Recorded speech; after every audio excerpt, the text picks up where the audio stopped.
দেখো এখানে মৌলের গড় আপেক্ষিক পারমাণবিক ভর ও মৌলের প্রকৃতিতে শতকরা পরিমাণ নির্ণয়ের দুটো বিষয় আমরা আলোচনা করব আজকে। তো এখানে দুটো প্রশ্ন দেওয়া আছে বিষয়ের আলোকে, যে মৌলের আপেক্ষিক পারমাণবিক ভর এবং মৌলের আপেক্ষিক পারমাণবিক ভর এবং কি মৌলের যে প্রকৃতিতে শতকরা পরিমাণ কিভাবে আমরা নির্ণয় করতে পারি, এই বিষয়ে দুটো প্রশ্ন এখানে দেওয়া আছে। প্রথম প্রশ্নটা আমরা দেখি যে প্রকৃতিতে কপার 63 এর শতকরা পরিমাণ 75% এবং কপার 65 এর শতকরা পরিমাণ 25% হলে কপারের গড় আপেক্ষিক পারমাণবিক ভর নির্ণয় করো। তো গড় আপেক্ষিক পারমাণবিক ভর জানতে চাইছে প্রথম প্রশ্নে, গড় আপেক্ষিক পারমাণবিক ভর জানতে চাইছে। এবং দ্বিতীয় প্রশ্নে এখানে শতকরা পরিমাণ অর্থাৎ কপার 65 এবং কপার 63 এবং কপার 65 এর শতকরা কি পরিমাণ প্রকৃতিতে পাওয়া যায়, যে প্রকৃতিতে কি পরিমাণে এই দুইটা পাওয়া যাবে সেটা আমার কাছে প্রশ্নে জানতে চাইছে। এখন আমরা কিভাবে এটা নির্ণয় করতে পারি, আমরা প্রথম প্রশ্ন নিয়ে আলোচনা করি। যে প্রথম প্রশ্নে প্রকৃতিতে কপার 63 এর শতকরা পরিমাণ 75% এবং কপার 65 এর শতকরা পরিমাণ 25% হলে কপারের গড় আপেক্ষিক পারমাণবিক ভর কত। তো আমরা এখানে লিখতে পারি কি, যে এখানে দেওয়া আছে, এখানে কি দেওয়া আছে তো এখানে কি দেওয়া আছে যে কপার 63 এর শতকরা পরিমাণ 75%। তো কপার 63 এর শতকরা পরিমাণ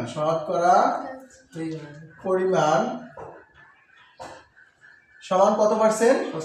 75%। এবং কপার 65 এর পরিমাণ কত দেওয়া আছে? 25 এর শতকরা পরিমাণ আমরা দেখতে পাই এখানে কত পার্সেন্ট? 25%। অর্থাৎ এই তথ্য দুটো দেওয়া আছে যে কপার 63 এর শতকরা পরিমাণ 75% প্রকৃতিতে পাওয়া যায় এবং কপার 65 এর শতকরা পরিমাণ 25% প্রকৃতিতে পাওয়া যায়। এখন কপার 63 এই তথ্যটার ক্ষেত্রে আমরা কিন্তু জানতে পাই যে কপারের ভর কত, এখানে কপারের ভর কত?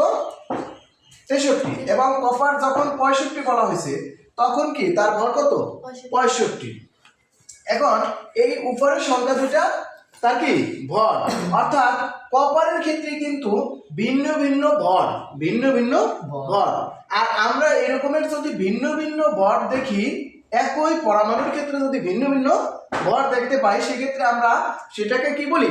ওই মৌলের আইসোটোপ বলি। তো আইসোটোপ কি একই ভর থাকবে, ভিন্ন ভিন্ন ভর থাকবে, একই মৌলে ভিন্ন ভিন্ন ভর থাকবে। তো ভিন্ন ভিন্ন ভর সংখ্যা যদি দাঁড়ায় তাহলে পরস্পর আইসোটোপ বলে। এই আইসোটোপের শতকরা পরিমাণ, এখন কপার 63 এবং কপার 65 কপারের দুটি আইসোটোপ, এই আইসোটোপ দুইটার ভিন্ন ভিন্ন কি আছে? শতকরা পরিমাণ আছে। যেমন 75% পাওয়া যায় প্রকৃতিতে কপার 63 এবং কপার 65 এর পরিমাণ কত? 25%। তো আমরা এটাকে থেকে কি নির্ণয় করব? এর গড় আপেক্ষিক পারমাণবিক ভর নির্ণয় করব। তো গড় আপেক্ষিক পারমাণবিক ভর নির্ণয়ের সূত্র কি? আমার এখানে সূত্র জানতে হবে যে গড় আপেক্ষিক পারমাণবিক ভর কিভাবে নির্ণয় করতে হয় বা এর সূত্রটা কি। তো আমরা গড় আপেক্ষিক পারমাণবিক ভরের সূত্র লিখি যে গড় আপেক্ষিক পারমাণবিক ভর, অর্থাৎ যে কোনো মৌলের গড় আপেক্ষিক পারমাণবিক ভর আমরা ওই মৌলের ভরকে তার শতকরা পরিমাণ দ্বারা গুণ করব। তাহলে কি ওই মৌলের অর্থাৎ আইসোটোপের, এখানে ওই মৌল বলতে মৌলের যে দুইটা আইসোটোপ আছে সেই আইসোটোপ দুইটার ভর। তাহলে আমরা লিখতে পারি যে আইসোটোপের ভর এখন আইসোটোপ এর ভর ক্ষেত্রে আমরা কয়টা আইসোটোপ জানি? এখানে যে কপার 63 এবং কপার 65 ক্ষেত্রে কয়টা আইসোটোপ দেওয়া আছে? দুইটা আইসোটোপ দেওয়া আছে। তো সেক্ষেত্রে আমরা এখানে প্রথম একটা আইসোটোপ এবং দ্বিতীয় স্থানে একটা আইসোটোপ আছে। তা আমরা লিখতে পারি যে প্রথম আইসোটোপের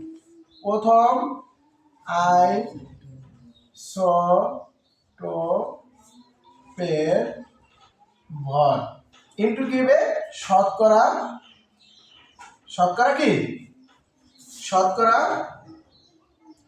পরিমাণ, শতকরা কি পরিমাণে পাওয়া যাইতেছে। এরপরে প্লাস কি হবে, দ্বিতীয়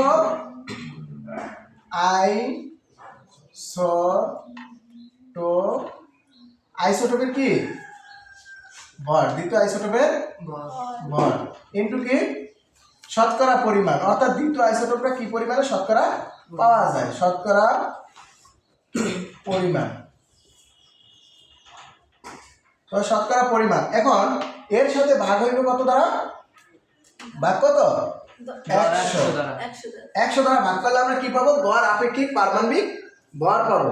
তাহলে এখানে আমরা যেই মোলটার ক্ষেত্রে আমাকে প্রশ্ন করছে যে প্রকৃতিতে কপার 63 এবং কপার 65 এর শতকরা পরিমাণ দেওয়া আছে, তাহলে কপারের গড় আপেক্ষিক পারমাণবিক ভর নির্ণয় করো। তাহলে কপারের ক্ষেত্রে কপার 63 এবং কপার 65 ক্ষেত্রে যেহেতু আমরা গড় আপেক্ষিক পারমাণবিক ভর নির্ণয় করতেছি, তাহলে এটার ক্ষেত্রে যে শতকরা পরিমাণটা আছে এবং তার ভর, ওই আইসোটোপের ভর কত আছে সেটা দ্বারা আমরা এখানে কি করব, গুণ করব। তাহলে আমরা এখানে লিখতে পারি কি, যে প্রথম আইসোটোপের ভর, প্রথম আইসোটোপ বলতে এখানে কপার যে 63 আছে, আমরা এখানে প্রথমে একটা আইসোটোপ লিখছি এবং দ্বিতীয় অবস্থানে আরেকটা আইসোটোপ লিখছি, অর্থাৎ কপার 65 লিখছি। তাহলে কপার 63 এর ক্ষেত্রে প্রথম আইসোটোপ যদি ধরা হয়, তাহলে প্রথম আইসোটোপের পারমাণবিক মানে এখানে ভর কত আছে, 63 আছে, কত আছে 63 আছে। এরপরে আমরা যদি এর শতকরা পরিমাণ দেখি, তাহলে কপার 63 কত পার্সেন্ট আছে, তো 75% আছে, তাহলে 75 দ্বারা আমরা কি করব, গুণ করব। এরপরে এর সাথে যোগ করব কত, 100, এর সাথে আমরা যোগ করব এর সাথে 100 যোগ করব কেন, এর সাথে আমরা কি করব, দ্বিতীয় আইসোটোপের ভর কত, দ্বিতীয় আইসোটোপের ভর হইছে 65, এর সাথে গুণ করব কত, যে শতকরা পরিমাণ কত, শতকরা পরিমাণ কত 25%। এরপরে আমরা 100 দ্বারা কি করব, ভাগ করব। তাই এখানে 63 কে যদি তুমি 75 দ্বারা গুণ করো, তাহলে কত আসে দেখো, 63 গুণন 75, 63 গুণন 75 কত আসে, সংখ্যাটা বলো। তাহলে কত, 4, 63 গুণন 75, 63 গুণন 75, এখানে যদি আমরা গুণ করি 4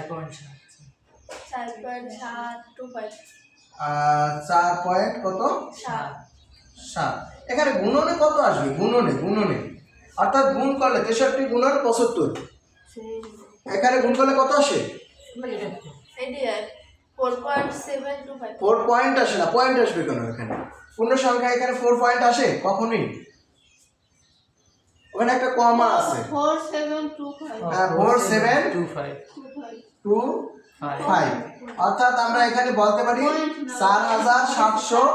4725। এরপরে আমরা যদি প্লাস দেই, এখানে গুণ করলে কত আসে দেখো তো, জি স্যার, এখানে গুণ করলে কত আসে, পরেরটা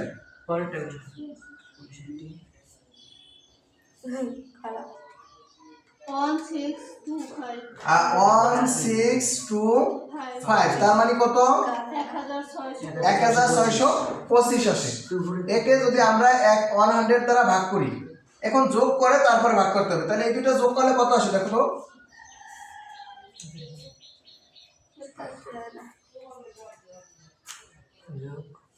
তো, আমরা যোগটা স্বাভাবিকভাবে করতে পারি, যেমন 5 5 কত হয়, 6350, 6350। এখন এটাকে আমরা কত দ্বারা ভাগ করব, 100 দ্বারা ভাগ করব। তো 100 দ্বারা আমরা যদি এখানে 100 দ্বারা ভাগ করি, 100 দ্বারা যদি ভাগ করি, তাহলে আমরা এই 100 দ্বারা ভাগ করার নিয়ম কি, 100 দ্বারা ভাগ করার নিয়ম হচ্ছে যে যেই কয়টা শূন্য থাকবে আমরা যেই পূর্ণ সংখ্যাটা ভাগ করব, তার যে কোনো পূর্ণ সংখ্যার দশমিক কিন্তু তার ডান পাশে থাকে। যেমন এখানে 6350, তাহলে তার ডান পাশে কত দশমিক আছে। এখন যত শূন্য দ্বারা ভাগ করবো, অর্থাৎ 100 এ কয়টা শূন্য আছে, 2টা শূন্য, তাহলে আমরা দশমিক ডান থেকে 2 ঘর বামে অগ্রসর হবো। তাহলে ডান থেকে বামে যদি অগ্রসর হই, তাহলে কত হয়, 63.50 হয়। তবে পয়েন্টের পরে জিরোর কোনো ভ্যালু নাই, এজন্য আমরা জিরো না লিখলেও চলে। তাই এখানে কত পার্সেন্ট হয়, 63.5%। এখন এখান থেকে আমরা জানতে পারলাম কি, এখান থেকে আমরা জানতে পারলাম যে কপার 63 এর শতকরা পরিমাণ যদি 75% প্রকৃতিতে পাওয়া যায় এবং কপার 65 এর শতকরা পরিমাণ যদি 25% হয়, তাহলে কপারের আপেক্ষিক বা গড় আপেক্ষিক পারমাণবিক ভর হবে 63 পয়েন্ট কত 5। তাহলে আমরা এখান থেকে 63.5 এখানে কপারের গড় আপেক্ষিক পারমাণবিক ভর পাই। তো এরকমের আমরা কিন্তু যে কোনো মৌলের ক্ষেত্রে যদি তার শতকরা পরিমাণ দেওয়া থাকে, শতকরা পরিমাণ আইসোটোপের শতকরা পরিমাণ দেওয়া থাকবে, আর আইসোটোপ যখন উল্লেখ করবে সেই আইসোটোপের ভর তার সাথে দেওয়া থাকবে। তো আইসোটোপের ভর যদি দেওয়া থাকে, আইসোটোপের যদি ভর দেওয়া থাকে, যেহেতু আইসোটোপের সাথেই তার ভর দেওয়া থাকে, আইসোটোপ ভরের পার্থক্যের কারণে আইসোটোপ তৈরি হয়, তাহলে তার সাথেই কি ভর দেওয়া থাকবে এবং তার শতকরা পরিমাণ দেওয়া থাকলে আমরা সেখান থেকে কি করতে পারি, তার আপেক্ষিক পারমাণবিক ভর আপেক্ষিক পারমাণবিক ভর নির্ণয় করতে পারি।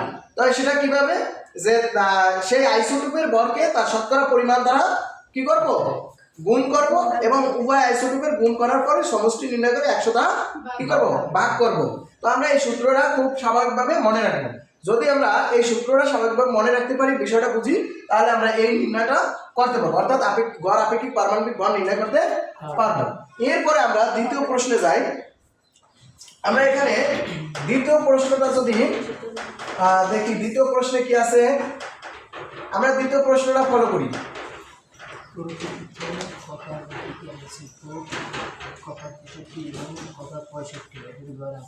এখানে দ্বিতীয় প্রশ্ন আছে, প্রকৃতিতে কপারের দুটি আইসোটোপ অর্থাৎ কপার 63 এবং কপার 65 এদের গড় আপেক্ষিক পারমাণবিক ভর, অর্থাৎ উপরে আমরা যেটা নির্ণয় করছি, যে কপার এর দুটি আইসোটোপের শতকরা পরিমাণ দেওয়া ছিল, তার আমরা কি করছি, আপেক্ষিক পারমাণবিক ভর কি নির্ণয় করলাম, 63.5 নির্ণয় করলাম। সেই ভরটাই কি এখানে দেওয়া আছে। এখন তোমার কাছে ওইখানে যে পরিমাণটা দেওয়া ছিল, অর্থাৎ প্রকৃতিতে যে প্রাপ্তি শতকরা প্রাপ্তিটা দেওয়া ছিল, এখানে সেই শতকরা প্রাপ্তি কি করছে, নির্ণয় করতে বলছে। অর্থাৎ ওই অঙ্কটা এই অঙ্কটা কি পরিপূরক, অর্থাৎ আমরা একটা পারলে কি অন্যটা কি পারবো। তাহলে এখানে দ্বিতীয় প্রশ্নের জন্য আমরা যে তথ্যগুলো পাই সেই তথ্যগুলো লিখে দিই। তো এখানে দেওয়া আছে কি, দেখো দেওয়া আছে, তো কি দেওয়া আছে এখানে, যে কপার 63 এবং কপার 65 এর আপেক্ষিক পারমাণবিক ভর দেওয়া আছে। তাহলে কপার 63 এবং কপার 65 এর বা এদের কি দেওয়া আছে, এদের পারমাণবিক ভর, এদের পারমাণবিক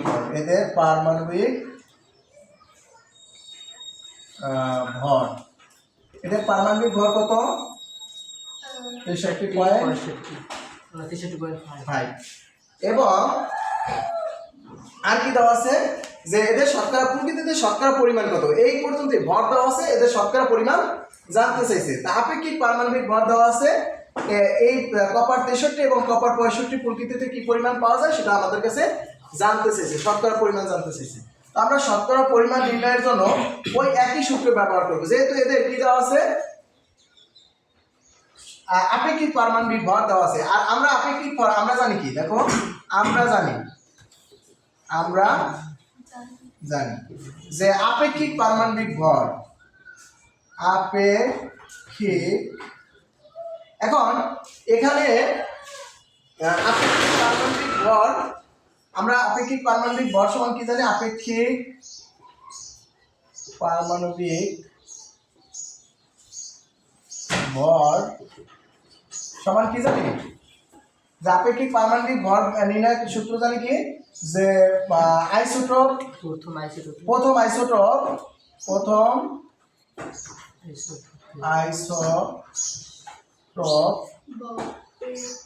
আইসোটোপে কি ভর শতকরা পরিমাণ।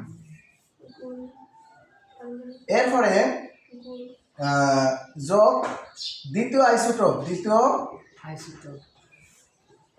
আইসোটোপের কি দ্বিতীয় আইসোটোপের কি শতকরা ভর, দ্বিতীয় আইসোটোপের ভর ইনটু শতকরা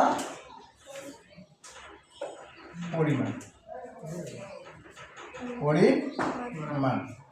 এরপরে এর সাথে আমরা কি দেবো ভাগ 100, ভাগ কত 100।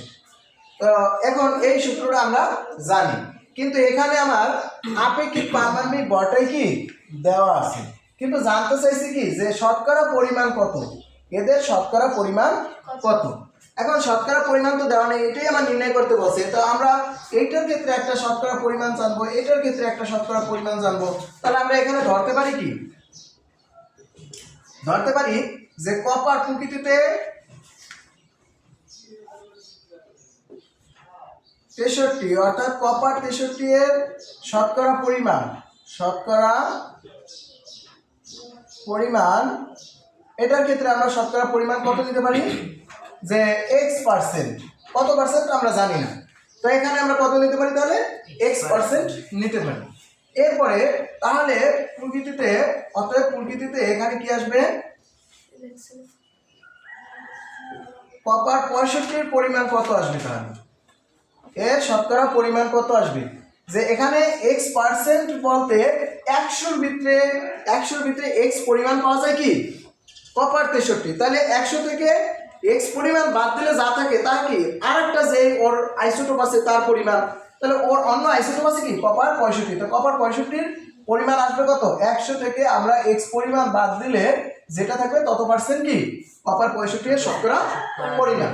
এখন প্রশ্ন মতে আমরা যেহেতু এদের শতকরা পরিমাণ জানছি, তাহলে আমরা লিখতে পারি কি যে প্রশ্ন মতে, এখান থেকে প্রশ্ন মতে লেখা যায় যে যেহেতু পারমাণবিক ভর সমান আমরা যে সূত্রটা এখান থেকে জানছি, সেখান থেকে আমরা যে আপেক্ষিক পারমাণবিক ভরের জায়গায় যদি আপেক্ষিক পারমাণবিক ভরটা বসাই দেই যে 63.5, এর সমান আমরা কি নির্ণয় করতে জানি যে তার ভরের সাথে যদি শতকরা পরিমাণটা নির্ণয় গুণ করা হয়, এর ভরের সাথে যদি শতকরা পরিমাণটা গুণ করা হয়, তা এর ভর কত আছে, যেমন x% যখন কপার 63 x% পাওয়া যায়, তখন তার পারমাণবিক ভর কত, ওর নিজস্ব ভর কত, ওই আইসোটোপের ভর কত 63, ওই আইসোটোপের প্রথম আইসোটোপের ভর 63 গুণন এখানে আমরা x লিখতে পারি।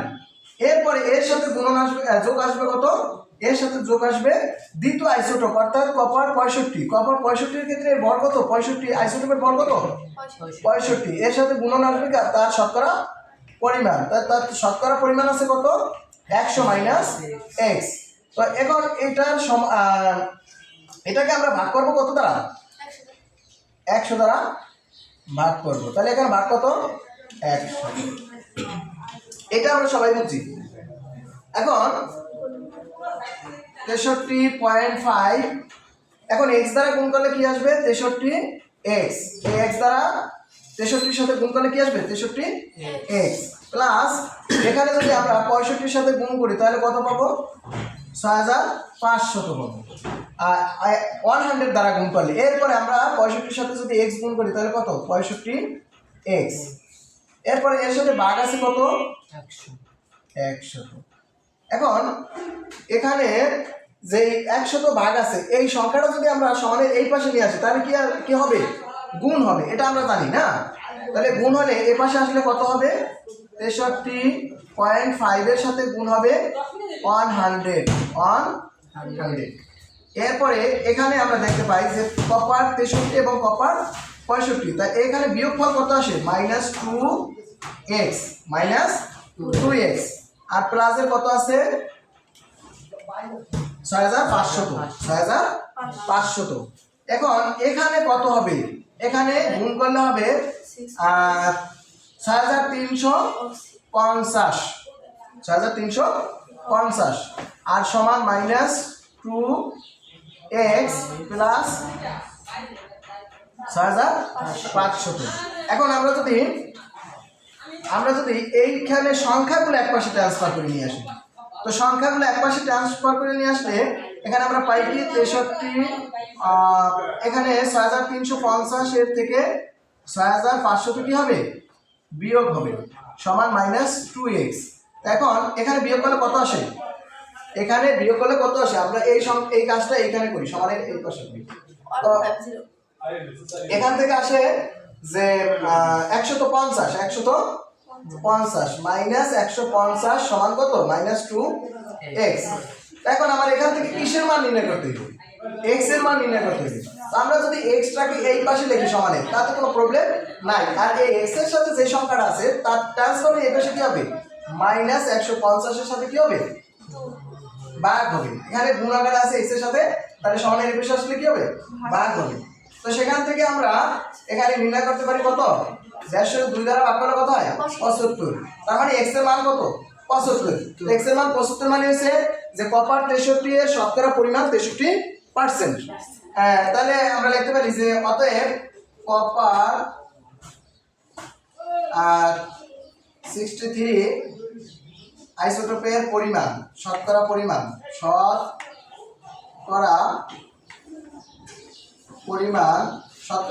কত? 75%। এবং কপার, এখান থেকে আমরা কপার 65 এর শতকরা পরিমাণটা জানতে পারি। শতকরা পরিমাণ কত হবে? তাহলে 100 থেকে 75% বাদ দেওয়ার পরে যা থাকে, তাহলে এখানে কত পার্সেন্ট থাকবে? তাহলে 25%। তো এভাবে আমরা যদি আমার শতকরা পরিমাণ দেওয়া থাকে তাহলে আপেক্ষিক পারমাণবিক ভর নির্ণয় করতে পারি। আবার যদি আপেক্ষিক পারমাণবিক ভর দেওয়া থাকে সেক্ষেত্রে আমরা শতকরা পরিমাণ নির্ণয় করতে পারি। তো এরকমই আমরা যে কোনো মৌলের ক্ষেত্রে যদি শতকরা পরিমাণ দেওয়া থাকে আপেক্ষিক পারমাণবিক ভর নির্ণয় করব, এবং আপেক্ষিক পারমাণবিক ভর দেওয়া থাকলে শতকরা পরিমাণ নির্ণয় করব। এরকম বিপরীত সবকিছুই আমরা করতে পারবো।